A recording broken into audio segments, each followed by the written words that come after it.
Deep in the Israeli desert, something extraordinary is happening. After nearly 2,000 years, the red heifer has returned. But before you celebrate, you need to understand what this really means. If you're ready to discover the shocking connection between this ancient sacrifice and the end times, make sure to subscribe and hit that like button, because what I'm about to reveal will challenge everything you thought you knew about biblical prophecy. Imagine holding a key to the most controversial prophecy in biblical history, a key that's blood red, genetically perfect, and could unlock either humanity's redemption or its greatest deception. This is the story of the red heifer, and what most people don't realize is that this ancient ritual might be preparing the stage for the Antichrist himself. The red heifer isn't just any sacrifice. According to Numbers chapter 19, this animal must be genetically flawless, without spot or blemish, and never have worn a yoke. The requirements are so extreme that in all of Jewish history, only 9 red heifers have ever qualified. Think about that for a moment. 9 perfect animals in over 3,000 years. The odds are astronomical, which is exactly why many believe this isn't coincidence, but divine orchestration. But here's where it gets disturbing.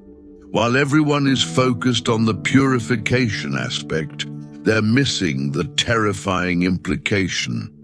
This ritual is the prerequisite for building the third temple, and according to 2 Thessalonians chapter 2, verse 4, the Antichrist will sit in that temple, proclaiming himself to be God.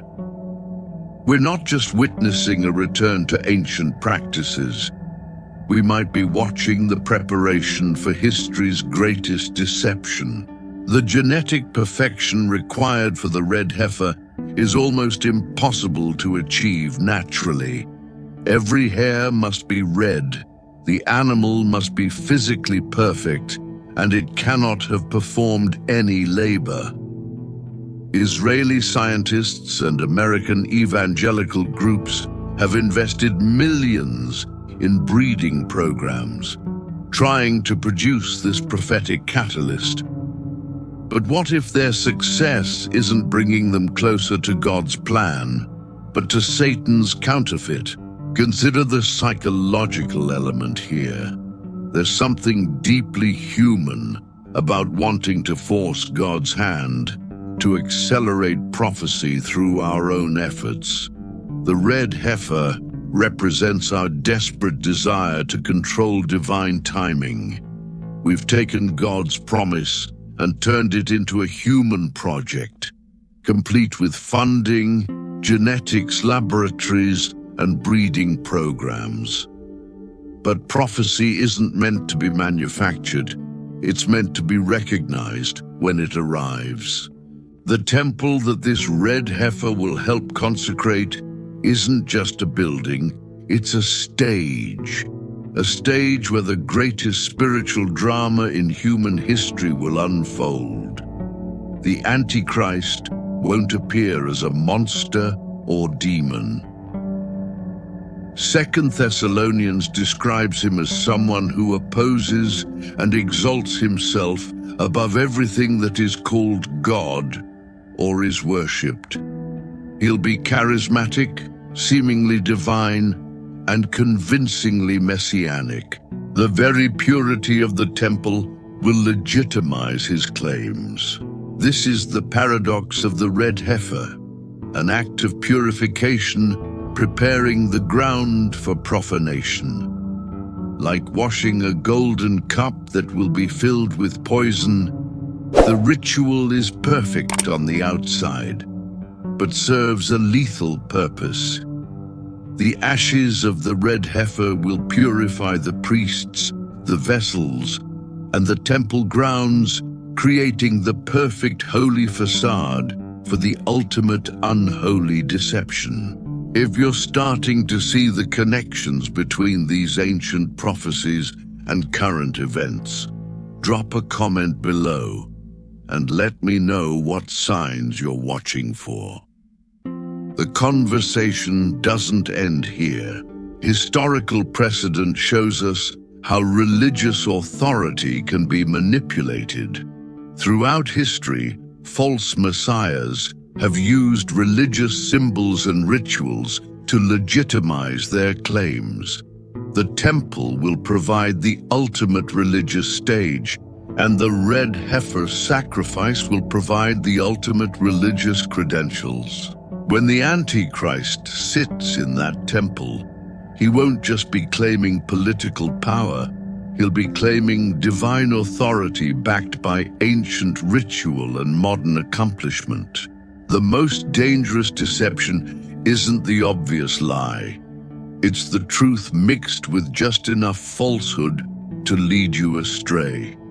The red heifer sacrifice is biblically mandated, prophetically significant, and spiritually necessary. But its timing and the human orchestration behind it raise troubling questions. Are we witnessing divine providence, or are we seeing human ambition dressed in prophetic clothing?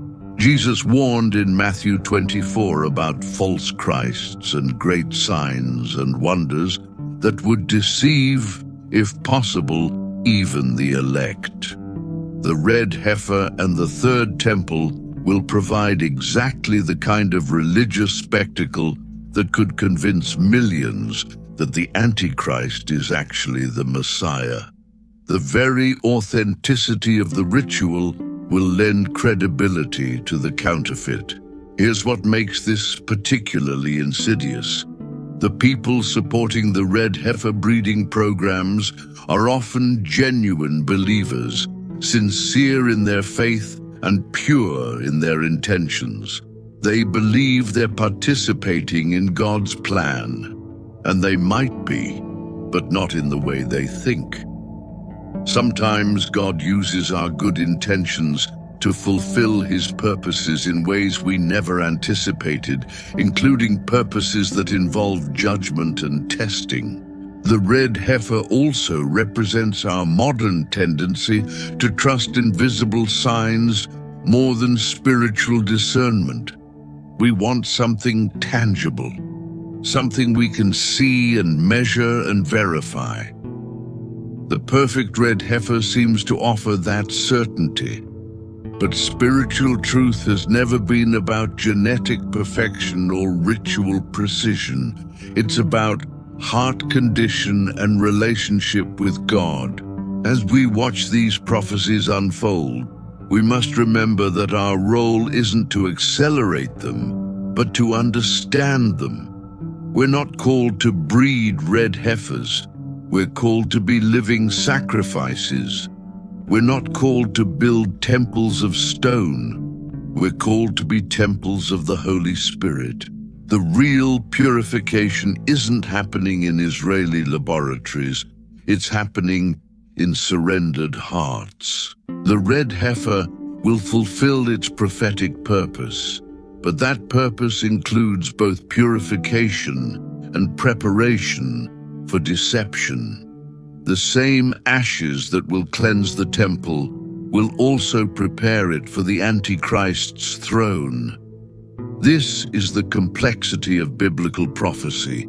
It often serves multiple purposes simultaneously, including purposes that seem contradictory to our limited understanding. Before I close, make sure you're subscribed, because we're going to continue exploring these prophetic connections in upcoming videos.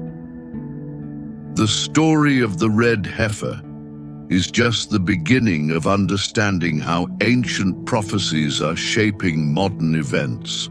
The ultimate question isn't whether the red heifer will fulfill prophecy, but whether we'll have the spiritual discernment to recognize both its legitimate role and its dangerous implications.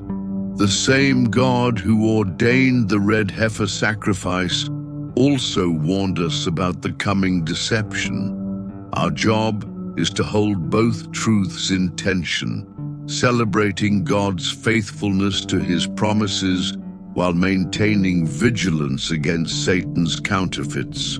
The red heifer has returned after 2 millennia. The third temple is being planned. The stage is being set for the final act of human history. The question isn't if these prophecies will be fulfilled, but whether we'll be prepared for what comes next. Stay alert, stay faithful, and remember that our hope isn't in perfect animals or pristine temples, but in the perfect sacrifice that was already made on our behalf.